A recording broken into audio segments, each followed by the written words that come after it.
चलिए सर, ये 11th chemistry का एक लेक्चर लेते हैं हम आगे। एटॉमिक स्ट्रक्चर चैप्टर सर हमने स्टार्ट कर दिया था। तो उसका पहला लेक्चर कैथोड रेज हमने कर ली। कैथोड रेज में हमने ये फाइंड कर लिया, हमने बता दिया कि this is a negative charge particle, ठीक है, और उसका E/m रेशियो और वो सारी बात कर ली। अभी कुछ बातें बाकी हैं उसमें। देखिए कुछ बातें भी बाकी हैं, वो हम एनोड रे के साथ काम करेंगे। उसका एंड में दोनों को मिला के डिस्कशंस करेंगे।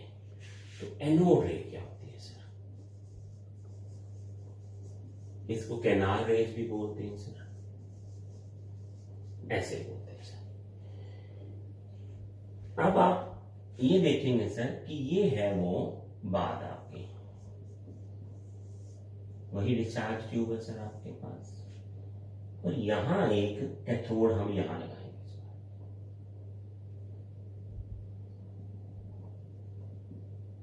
ये वाले, और इसको फिर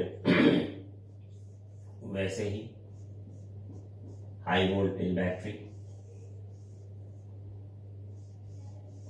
ये हमारा पॉजिटिव एनोड है और ये कैथोड है।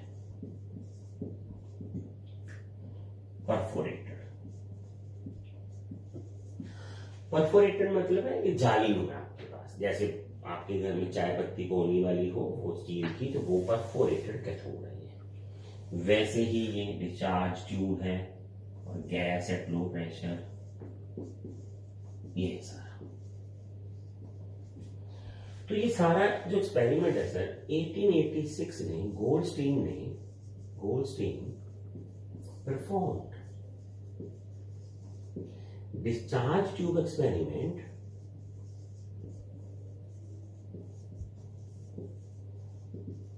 by taking perforator cathode. अब उसके दिमाग में ये क्यों आया ये तो कोई बता भी नहीं सकता, बस उसके दिमाग में ये आया। तो उसने ये परफोरेटर जो है कैथोड रे ले ली और उसको दिखा क्या, गैस एट लो प्रेशर, ठीक है। तो व्हाट ही फाउंड, उसको ये लगा कि यहां जो है ना ये जिंक सल्फाइड की कोटिंग है सर, ये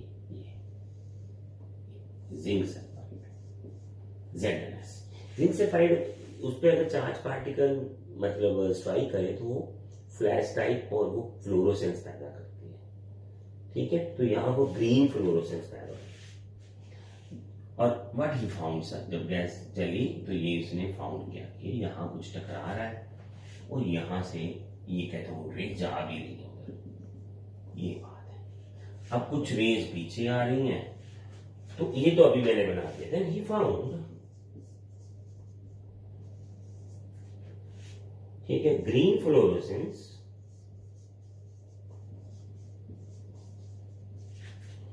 on glass ball coated with ZnS। अब क्या सर, यहां से बनाएंगे वो, तो इसका मतलब ये बना कि कुछ चार्ज पार्टिकल्स, कुछ चार्ज रेज जो है पीछे आई है cathode ray, perforate cathode ray को क्रॉस करके यहां आई। ये बना, पहले बना दी वो गलत बनाया, अब बनाना है।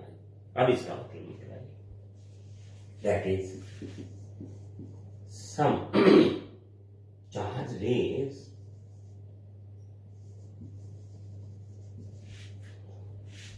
by crossing perforated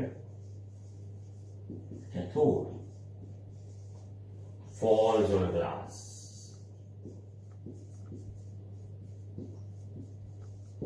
उस पे आपके गिरेंगे। अब यहां पता लग गया। अभी तक मैंने देखे, मैंने अभी धीरे धीरे मैं लिख रहा हूं, मैंने कहीं नॉट वर्ड नहीं यूज किया, कहीं पॉजिटिव वर्ड नहीं यूज किया। तो इन्होंने फिर फाइंड की sir properties of these raise.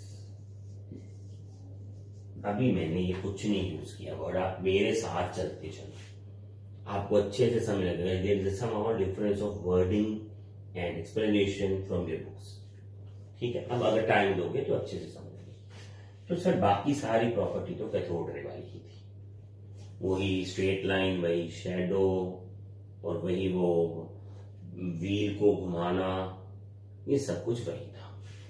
हम जो प्रॉपर्टी कर रहे हैं सर वो ये है कि ये वाली जो रेज हैं, ये नेगेटिव प्लेट, ये पॉजिटिव प्लेट, नेगेटिव, ये सारी रेज इधर होगी थी, ये देखना है। So these raise get attracted by negative plate. Hence, these are positive rays.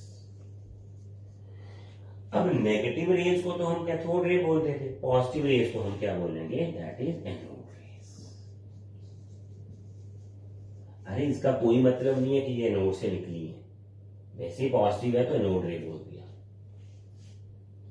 ये पता चला आपको।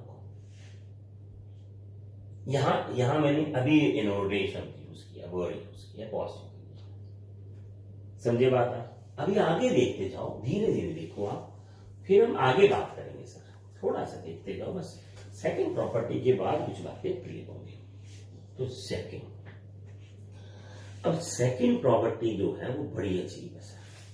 So they found E by M ratio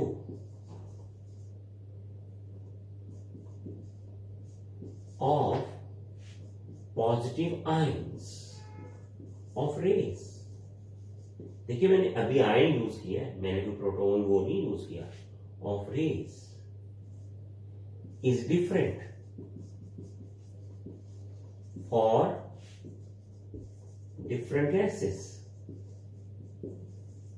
देखिए सर, अलग अलग गैसेस का जो E by M रेशियोज है सर, अगर हम यहां लेते हैं सर इसको ग्लास में, ये डिस्चार्ज ट्यूब में, अगर हम डिस्चार्ज ट्यूब में गैस को चेंज करते हैं तो यहां E by M रेशियो बदलती है। तो इसका मतलब ये है कि इस पॉजिटिव आयन की जो E by M रेशियो, ये गैस पे डिपेंड करती है, कौन सी गैस है, समझे बात। That is E by M ratio. अभी देखते जाओ क्या बनता है, ratio of positive ion depends on gas. अब ये गैस पे डिपेंड क्यों करती है सर, ये सोचने वाली बात है। इसका मतलब ये पॉजिटिव आयन है ही गैस के, that is these positive ions और anode rays are rays of gas ions. That is वो एनोड से नहीं निकली है सर, एनोड प्लेट से ये पॉजिटिव चार्ज से ये पॉजिटिव आयन नहीं आए हैं। That is these rays are not emitted from anode. ये बात आ गई अभी तक, अब आएगी बात, अब डिस्कशन आ रहा है। तो जब ये गैस आयंस हैं तो ये गैस के ही हैं, तो फिर how they are connected, that is negative cathode particles, cathode ray particles, electrons, जिसको हमने बाद में इलेक्ट्रॉन्स बोल लिया था, ये चल रही सर कैथोड रेज। वो तो है ही है ना, वो कहीं नहीं गई है, वो वही है, ठीक है। Negative cathode particles that is electron has knock out electrons from gas atoms. तो इलेक्ट्रॉन तो है, वहां से उसने गैस एटम से इलेक्ट्रॉन नॉकआउट कर लिया। तो इसका मतलब यह है कैथोड रेज जितनी कैथोड से निकलती है उससे ज्यादा आ रही है from gas atom, and hence gas atom converter to positive ion, तो वो पॉजिटिव आयन में कन्वर्ट हो गया। इसका मतलब ये पॉजिटिव आयन तो गैस एटम का ही है, ये रेज कहीं से नहीं निकलती, एनोड से नहीं निकलती है। गैस को बदलोगे तो बदल जाता है। अब उन्होंने ये इतना पता चल गया ना, तो सारा ये तो अच्छे से लिखा हुआ है कि E/M रेशियो निकाली और अलग अलग गैस की अलग अलग आई, और पॉजिटिव आयन जो है वो गैस पे डिपेंड कर रहा है। तो कहते उन्होंने ये बोला कि ये फिर जो एनोड रेज है पैदा कैसे हुई। तो ये पैदा होती है बच्चों, ये जो कैथोड रेज वाले इलेक्ट्रॉन्स हैं वही गैस के एटम से इलेक्ट्रॉन को स्ट्रक ऑफ कर लेते हैं, बाहर निकाल लेते हैं, और वो जो एटम्स हैं वो आयन में बदल जाते हैं, वही एनोड रेज बनती है। अब E/M रेशियो डिफरेंट है सबकी, ठीक है, तो ये गैस पे डिपेंड कर गया। अभी आगे चलते हैं, यहां तक तो हो गया, अभी एक तो बातें और है। तो आपको एनोड रे से हम अभी प्रोटॉन की, मैंने प्रोटॉन वर्ड यूज नहीं किया अभी तक, मैंने अभी तक इसको पॉजिटिव आयन लगाया बेटा। अभी प्रोटॉन तो मेंटेन हुआ, ठीक है ना। अब आगे सर हुआ क्या, तो अगली प्रॉपर्टी को चलते हैं। मान लीजिए थर्ड है सर, अब ये किया, सो उन्होंने सब E/M रेशियो हमने पीछे बात की, अलग अलग गैसेस की निकाल के देखी। So what they found E/M ratio for hydrogen gas. E/M ratio जो हाइड्रोजन गैस की है उसको निकाला गया सर, वो आया 9.58 10⁻⁴। तो कूलम पर केजी ले लो, ये ग्राम ले लो, कुछ ले लो, इसका कोई दिक्कत नहीं, क्योंकि कूलम बाय ए बाय, समझे बात। अब ये सबसे आप मानो ना, ये सबसे ज्यादा आई थी, क्योंकि हाइड्रोजन का मास सबसे कम होता है। E/M रेशियो इससे ज्यादा किसी के नहीं आई, क्योंकि ये सबसे कम मास है, ठीक है।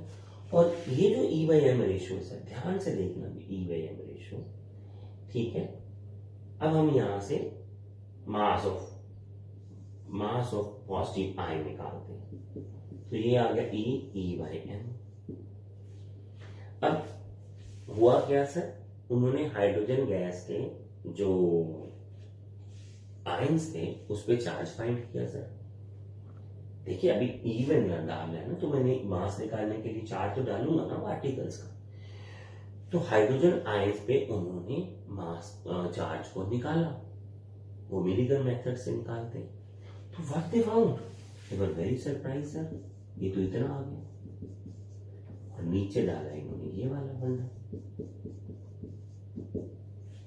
देखिए यहां से ये पॉजिटिव आया था, यहां से उनको बहुत बातें क्लियर होने लगी कि इसका मतलब ये है कि जब एक इलेक्ट्रॉन बाहर गया तो पीछे हाइड्रोजन पे एक पॉजिटिव चार्ज आ गया।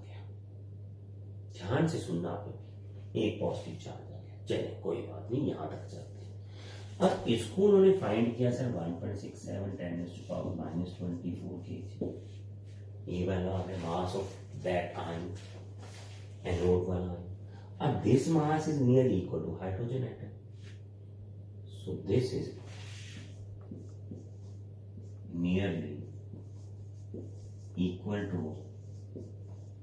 H atom. हाइड्रोजन के एक एटम के मास के इक्वल है सर। अब यहां से देखते जाओ सर आप क्या बन रहा है, इसका मतलब क्या बना, ये निकालते हैं सर। इसका मतलब ये बना, ध्यान से सुनना सर, कि ये जो आयन आया है this is H positive ion, ये H पॉजिटिव आयन हाइड्रोजन का एक आयन है, कि हाइड्रोजन का ही तो मास के इक्वल है। अब यहां से बहुत सी बातें सामने आ गई सर, ध्यान से देखते हैं।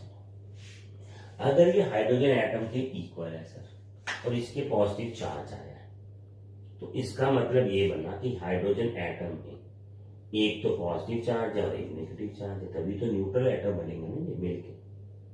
तो यहां लिख देते हैं बच्चों, न्यूट्रल एटम बन गए।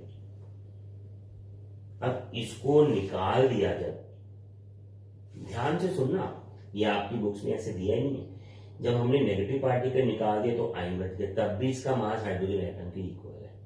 तो इसका मतलब ये नेगेटिव पार्टिकल एटम के मास में कंट्रीब्यूट ही नहीं कर रहा। यहां से बना वो रदरफोर्ड और वो जो आपके नील बोर वाले फंडे।